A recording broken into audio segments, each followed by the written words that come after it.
Saya dulu punya kisah itu, guru itu luar biasa. Kalau niru Nabi itu indah banget. Itu ada orang anak-anak. Ada orang itu kisah nyata dalam banyak buku tarbiyah. Ada anak sukses itu reuni. Tahu reuni? Apa reuni itu? Berkumpul. Setelah berpuluh-puluh tahun berpisah, maka reuni. Ada anak murid itu yang menjabat tangan gurunya. Pak guru, masih ingat saya Pak? Kata gurunya, siapa kamu ya? Saya murid Bapak. Ya tahu saya murid Bapak, tapi yang mana? Kata anak tadi itu, masa Bapak nggak ingat sama saya? Loh, ya saya banyak, tapi kata muridnya, mustahil Bapak nggak ingat sama saya.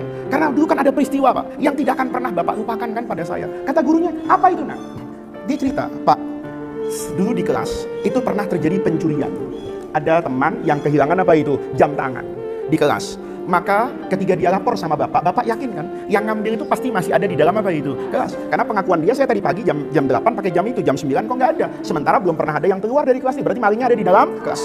Apa yang terjadi? Ini anak-anakku, guru yang mahal. Kata Bapak waktu itu, semua murid diminta berdiri dan menutup matanya menghadap ke arah tembok. Dan guru itu akan memeriksa semua yang menempel pada masing-masing apa ini? Murid. Saat itu Bapak, saya ketika itu sudah deg-degan. Karena saya merasa hari ini kehormatan saya akan apa itu? Hilang.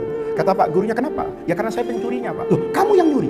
Kata gurunya, loh, masa Bapak nggak ingat? Enggak, kata. Loh, kan dulu Bapak memeriksa dan merogoh kantong saya dan mendapatkan jam tangan itu. Iya.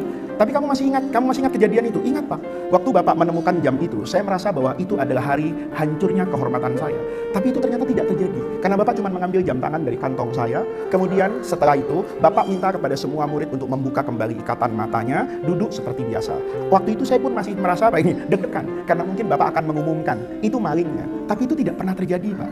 Saya setelah pulang sekolah, saya membayangkan, setelah bel sekolah, saya akan diapakan itu? Dipanggil. Ternyata itu juga tidak terjadi. Saya malam di rumah pun tidak bisa tidur. Saya mengatakan, jangan-jangan besok. Ternyata yang besok itu tidak terjadi. Bahkan sampai saya keluar dari sekolah ini, Bapak tidak pernah lagi membahas soal jam tangan yang hilang, sekedar dikembalikan. Hari itu, saya merasa Allah memberi begitu banyak kenikmatan. Dan saya ketika itu berjanji, Pak, saya akan merubah kelakuan saya menjadi orang yang baik. Dan hari ini, saya sukses sebagai pengusaha. Bla-bla dicerita. Apa kata Pak gurunya? Maaf nak, saya juga nggak tahu kalau kamu yang mencuri. Kok bisa Pak? Karena waktu saya memeriksa saku murid-murid saya juga memejamkan mata.